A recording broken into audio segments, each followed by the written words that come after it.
Hello everyone, this is Jimmy Wu. Thank you for watching our video. Today, I want to talk about one challenging topic, which is a lot of people have an issue on, is sound insulation.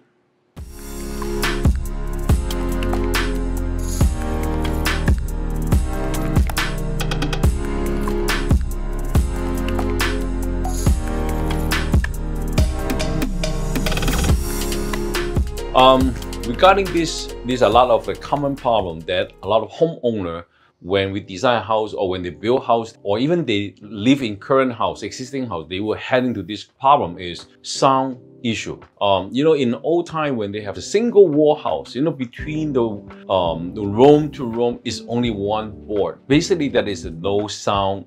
Acoustic, no insulation. You're talking or you're doing in the living room or in the room, the next door, the next room can hear clearly, right? Now, even nowadays when we're doing our, new construction, like double wall construction, the sound acoustic, the sound insulation is still only can reach certain level. And especially the sound problem is between second floor and first floor. A lot of owners experience that is when they somebody walk above and then the downstairs they will think gong, gong, gong, gong, like that, right? So today I want to talk about like how can we treat that? How can we improve this sound insulation? First thing we'll talk about is how the sound transmit. Which way? There's two ways of transmit. One is by we call airborne, means by air, right? When we talk, air goes through the sound, it's going out. Another one is by impaction or vibration. That means, that when we remember when we were kid time, we always playing that using a paper cup, and then put a hole, putting string and to another side, and you talk,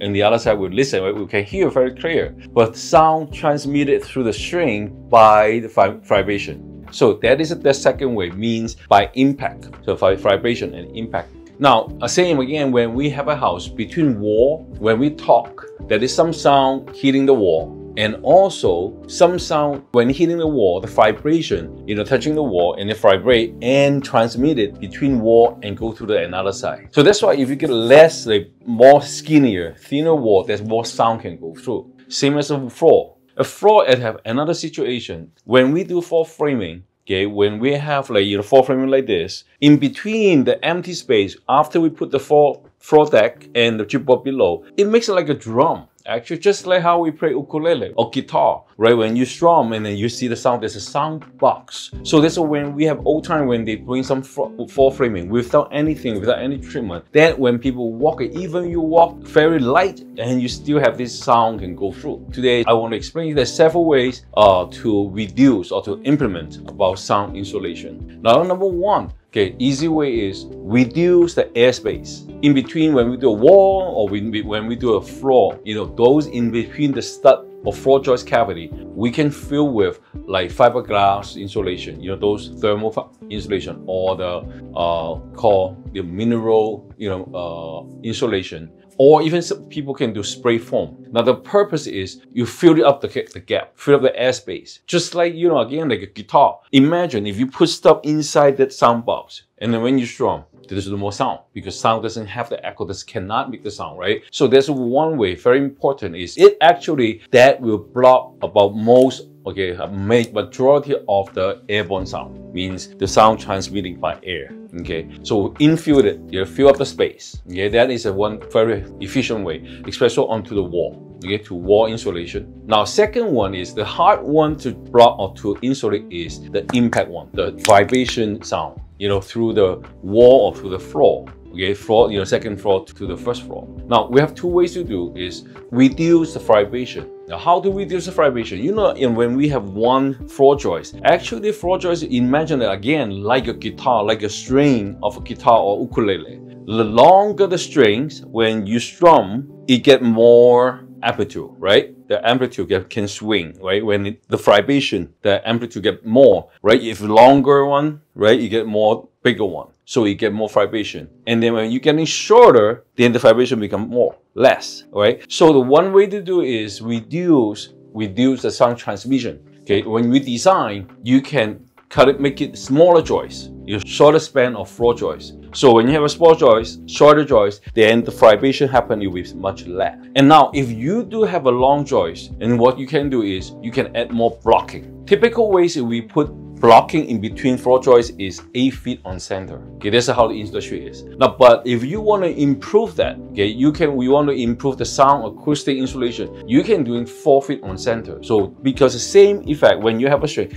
like the guitar, right? We can put in those clips, right, to adjust the guitar sound. Okay, that is the same idea. When you do the clip, you make the string shorter, right? So now the blocking on the floor joist, the same way when you put the blocking, actually you stop the vibration at that point. So you make the vibration shorter. So that will help to reduce the vibration. Now, another way is, besides to shorten the span of the joist, is reduce the space in between the floor joists. Now, typical spacing between floor joists is 16 inch. Like, so when we up to like 12 feet or 14 feet, we can do like 16 inch on center, for one floor joist. But if you want to reduce the impaction of vibration, you can put 12 inch on center. The idea is, when you do more joists, when you're adding more joists, that means, when the sound transmitted, the impact, you get more joists, and each joist will subject to less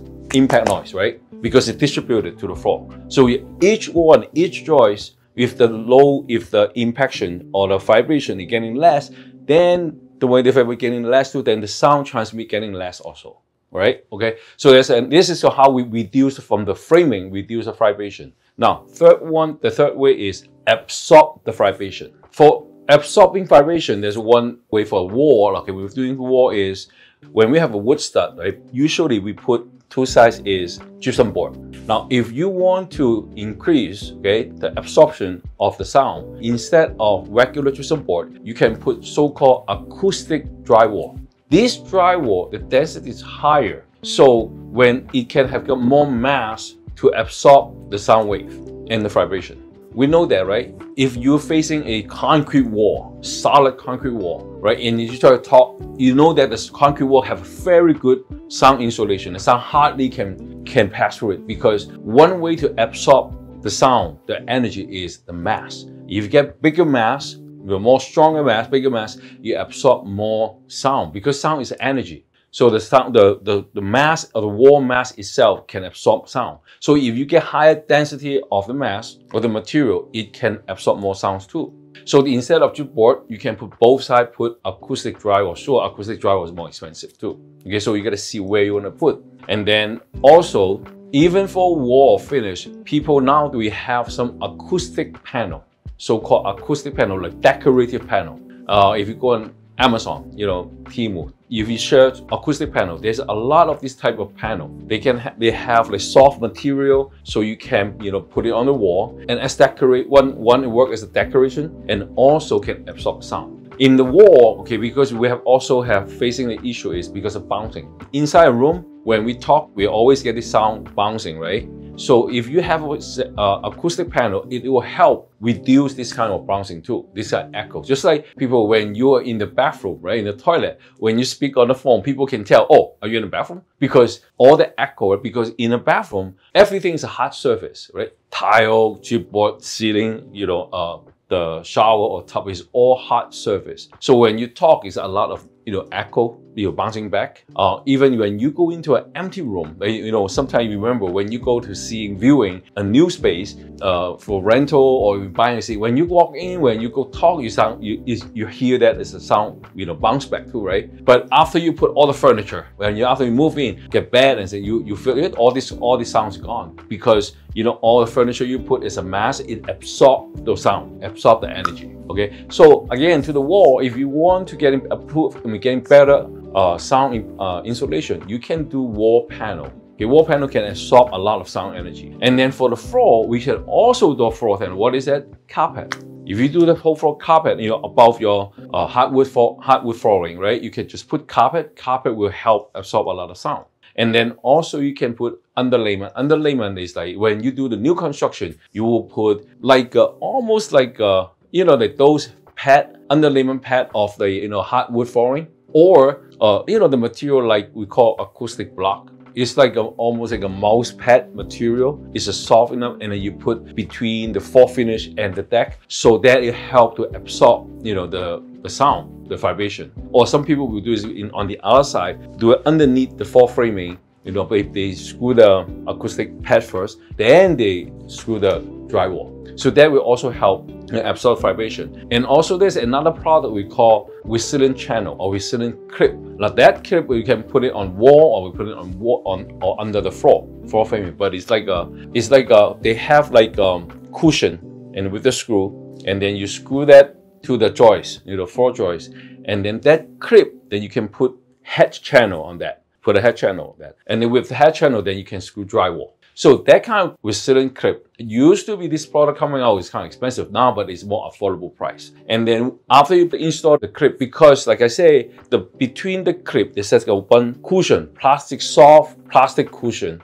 and that one attached to the wall, so it significantly can absorb a lot of vibration between the stud or between the floor joists. That will make the all floor joist doesn't go through. That is a very common 3 ways of methods to improve sound insulation. But again, does it 100% reduce it? It's still not. Okay, even think about it. In an apartment, they have concrete slab, but if the upstairs people like moving the chair, scratching or dragging the chair, table, you still hear the noise, right? But even though that is a concrete already, right? Concrete slab, but concrete, it does stop a lot of the airborne noise. But if the impact noise, it still can penetrate, even though there's already reduced, already absorb a lot of energy. So for wood house, when we do wood framing, although we can do all these ways to enhance the sound insulation, but somehow, okay, like if you have somebody jumping then on the second floor downstairs, you will still hear. But after you do all this, the sound effect will be less. But generally, walking traffic above a second floor, you will not hear.